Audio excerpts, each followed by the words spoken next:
Alrighty, hello ladies and gentlemen, welcome to the show, Serving Nerve, where we talk about whatever we want, and today we're going to be going through more body positivity, fat acceptance, cringe compilations, but today we are going to go particularly through fat people problems. So yeah, let's just get into this. Alrighty, my people, I just want to interject that I do have a Patreon, and I do want to point out that if you want to support the channel, there is exclusive content on there, and I upload once a week. So yeah, if you want to check it out and support the channel, cool. If not, then let's get on with the video. I weigh over 200 pounds. Of course, I don't borrow clothes from friends. I weigh over 200 pounds. Of course, the doctors tell me I'm obese. I weigh over 200 pounds. Of course, I'm gonna be scared to sit on anything because I might break it. I don't know, man. I know she's saying over 200 pounds, so it could be anything over 200 pounds, but when it comes to being 200 pounds, I don't know if you should be worried about sitting in things without breaking them. There are men who are like 200 pounds, so I don't know if it's that crazy, but obviously, like, yeah, doctors will tell you you're obese because you're obese. It is hard to find clothing to fit if you are, with smaller friends, and they're trying to offer you clothing and whatnot. So far, it's not too crazy. So it's not too crazy thus far. I weigh over 200 pounds. Of course, I have to dig to the bottom of the pile in any store just to find my size. I weigh over 200 pounds. Of course, I have stretch marks on my belly and I never even had a baby.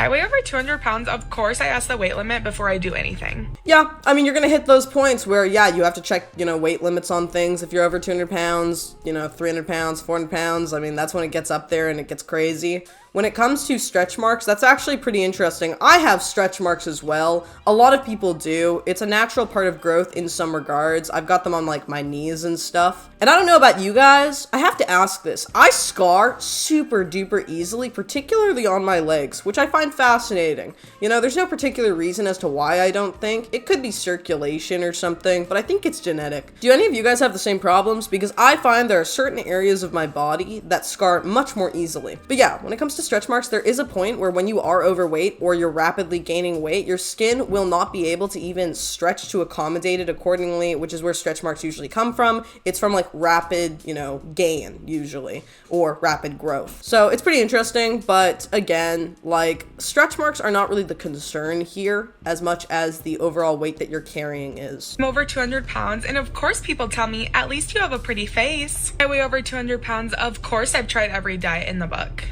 Yeah, this is the usual thing, is a lot of people will say, oh, you have a pretty face, oh, you look pretty in the face. I've actually been told this when I've been too skinny and, kind of on the bigger side, but even so, most people have not really given too many, compliments in that regard to, abscond compliments to my body, I guess. I guess when you get to a point, though, where you are super overweight, they say at least you have a pretty face. Particularly in the dating world, I could see it as sort of unforgiving, or around, certain friends and stuff. Now, when it comes to, trying every diet in the book, most people, I think, that when they are fat, they have tried certain diets, they've tried every diet in the book, but you don't have to be going on crazy fad diets like Weight Watchers or Jenny Craig, or do low carb or keto or carnivore, or you don't have to go vegan, you don't have to go paleo, you don't have to do all these crazy diets. The number one thing is finding something that's healthy that works for you long term. A diet is not going to stick if you don't stick to it, and a diet's not going to work long term if you do not stick to that diet long term. I think that it's better to find a healthy lifestyle that you can cope with for the rest of your life and find that it's not too penalizing for your existence.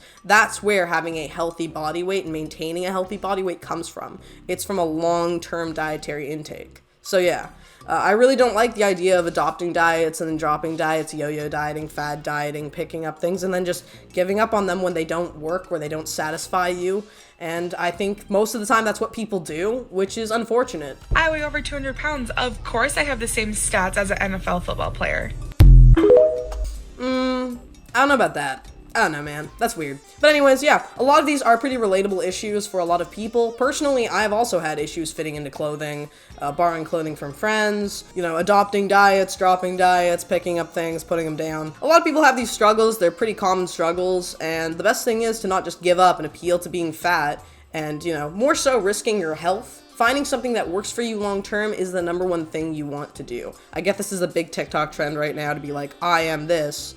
Of course I blah blah, but at the end of the day, this is your life you're talking about, and you do want to just make sure that you're living a healthy life. You don't want to be worried so much so about the aesthetic elements of it, but not being able to sit in a chair or fearing even sitting in chairs, that's where we get to a point where you're worried about your life. Like, you're worried about finding places that can accommodate for you to sit down, worrying about weight limits, worrying about these kinds of variables and having a struggle to find things to fit into. That can be lessened, and all of those things can be easier for you to do if you just happen to lose weight, not to be aesthetically desirable in society, but just to be healthier and more on the side of normality so you can just live in the normal world without having to worry about these things. I'm a fat woman. Of course people automatically assume I don't take care of myself. I'm a fat woman. Of course I have crippling social anxiety. Yeah, so the thing about being a fat woman is the assumption is due to the fact that you have a lack of control with, maintaining a healthy body weight. That's why people think you don't take care of yourself. Part of taking care of yourself is maintaining a somewhat healthy body weight.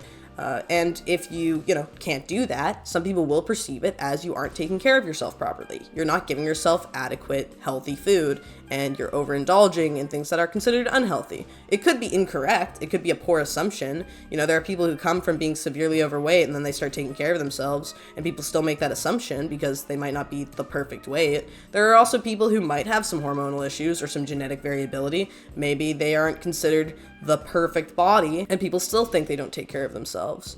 But when it comes to these circumstances, it is understandable why people would think that, so you can just ignore them. This is the problem with all these things. Of course people make these assumptions about me. You can just ignore the assumptions if you aren't willing to make a change to conform to these people and the beliefs that they have, or whatever. When it comes to the social anxiety about this, though, I find social anxiety to be born of a few things. Being put in circumstances where people don't treat you correctly, or they treat you awkwardly, and you're commonly in those circumstances, and then it builds this kind of bias in your head that this is going to be always the case. It's like a fear that kind of builds up in your mind, which is where the social anxiety can come from, I think. But then with the other thing with social anxiety that I've found, particularly during COVID, I found this to be an issue, is, through being isolated so commonly and having yourself be socially isolated and not talking to a ton of people a lot of the time, you kind of are used to being all alone. And then when you come to socializing again, it gets more difficult. I find that being extroverted and socializing is a skill.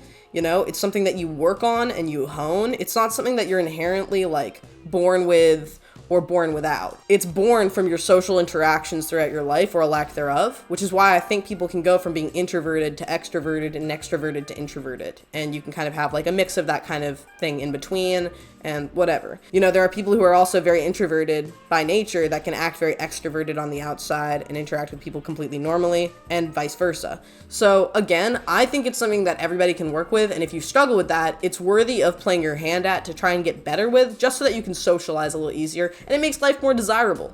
I'm a fat woman. Of course no doctor will take me seriously. To be fair, doctors not taking you seriously, whenever I hear somebody say that, I'm like, well, how not seriously are they taking you? Are you complaining about joint pain and doctors are just telling you, yeah, it's because you're obese? And then you get angry about that because they're not going to give you medication or other forms of therapy, when in reality the weight loss might help with your joint issues? Are they saying, oh, your cholesterol's high, you should lose some weight, you're at early risk of heart disease. Oh, you're in an obese category, you're at risk of heart disease, potential cancer, etc. They have to warn you about these things as doctors, and if they find that you're complaining about something that is symptomatic of the issues that pertain to obesity, they will tell you to lose weight, and they might not take other claims that you make seriously. I've had doctors also not take me seriously, even when I've been a normal weight. There is incompetence when it comes to certain forms of medical intervention, especially if it's something chronic or something that's more on the side of skepticism than an actual injury that you might have. If you just feel pain, or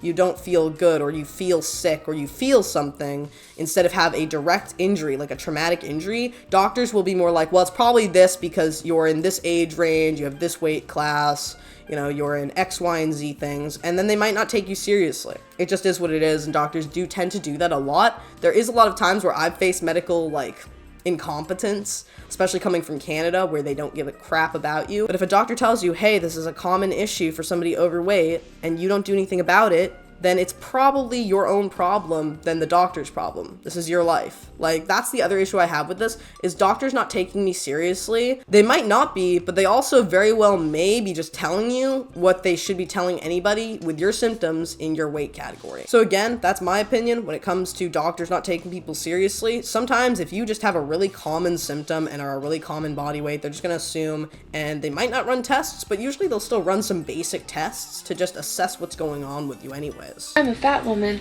Of course I can only find shirts at the thrift store and never any bottoms. I mean, you can just go somewhere else. Go to a Walmart. I think Walmart goes into the XLs. When people complain about not being able to fit clothes, I'm like, bro, I'm there with you. Like, nothing can fit my ass either. Of course I know I'm fat. I've been fat my entire life, but yet for some reason every bro, Chad, and Chad bro seems to need to let me know like it's brand new information. Just saying, I'll be that bro Chad and Chad bro to tell you that if you put something online, particularly like this, then yeah, you're gonna get people making commentary on you, or if you talk about your weight, or if you make, any commentary that could pertain to your weight, people will comment back to you pertaining to your weight. You're talking about something, and then they're applying themselves to the context of what you're talking about. If people just randomly bring it up when it comes to like dating or interacting with people, then screw them. You can just say, hey, I don't want to interact with this person to yourself and not interact with them. It's that easy. There's this wonderful thing you can do as an adult, and it's called, associate with who you want to associate with. It's actually something that kind of annoys me, is when people complain about like, oh yeah, everybody wants to tell me things about my body weight. Usually you're the one bringing these things up, and I don't mean to blame individuals if they're being victimized by other people or belittle people for their personal experiences, but I find that if I talk about something particular, whether it's an insecurity or whether it's something that I'm going through or something that I've done, and people talk back to me about it, or they criticize the things I'm saying, that's on me. It's not on other people, because I'm the one bringing up the subject matter there. So if I find it to be a personal attack, that's my problem. And then I can choose to either not talk about it to people, or to not associate with the people who bother me about things that I don't want to talk about. It's that easy, dude. I'm a fat woman. I've been asked out on a date and called a fat, ugly bitch in the same conversation in that order. Is that on a dating app? I'm gonna assume it's on a dating app, and yes, dating apps suck. I've had people literally make the fuck fun of me on dating apps. I don't know why. I've had people like, MS paint devil horns on me when I've said nothing but hello, and say, oh, you're ugly, oh, you're weird, oh, your opinions are terrible. Terrible, terrible things I've been told on dating apps, and then also been offered hookups at the same time. So I get it, dude. If it's not a dating app, then again, just don't go on another date with them or something. Like, if somebody's calling you a fat, ugly bitch, that's terrible. That's absolutely atrocious, and nobody should have to face that so brashly and so rudely, of course.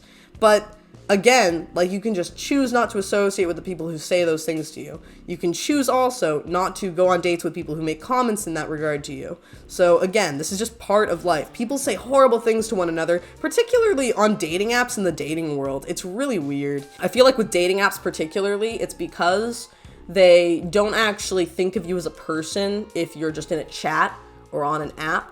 They think of you kind of as an automaton or something, or some kind of NPC that they can say whatever they want to because they're not going to meet you in real life. But if they meet you in real life saying that, that's even worse. I'm a fat woman. Of course I've had boys that used to harass me and bully me in high school slide into my DMs after graduation. That's most people who are desperate. Just don't listen to them. Don't pay attention to them. It's easy. Easy peasy lemon squeezy. Never had that issue, but that's because I dropped everybody after high school. Yeah, I'm talking to you, Chris. I'm a fat woman. Of course I wear crop tops. Why shouldn't I? I'm a fat woman. I'm beautiful, I'm desirable, and I'm worthy of love and respect, just like you. Again, saying it online kind of is confusing to me, because if you find such, you don't have to iterate these things online. You don't have to try and justify yourself. You can just know that you're worthy of love and that you're beautiful and whatever. People don't have to tell themselves day in and day out that they're beautiful unless they actually don't think they are, and they have to do this whole, repeating things to make yourself believe them thing. That's a very big thing in body positivity and recovery communities for things like eating disorders and in like acceptance communities and fat acceptance communities. It's like accepting your body, giving yourself positive reinforcement through your own like verbiage and telling yourself things, particularly things like I'm beautiful, I'm confident, I'm, whatever. And you say these things and you say, oh, I love my body. And then you get to a point where you say it so much it's your mantra. So you have to tell it to other people to try and justify your position because you really just don't believe it yourself. And that's my opinion. I've run into so much of that kind of content and that kind of like, repeating things to yourself ism, because I personally have also had issues with my perception of my body. And that's the number one thing that I got as advice to do to myself so that I could kind of, enforce to myself, oh yeah, like I'm beautiful or my body's great. Didn't really work. Didn't make me feel more confident. Just made me have to repeat things to myself to kind of convince me.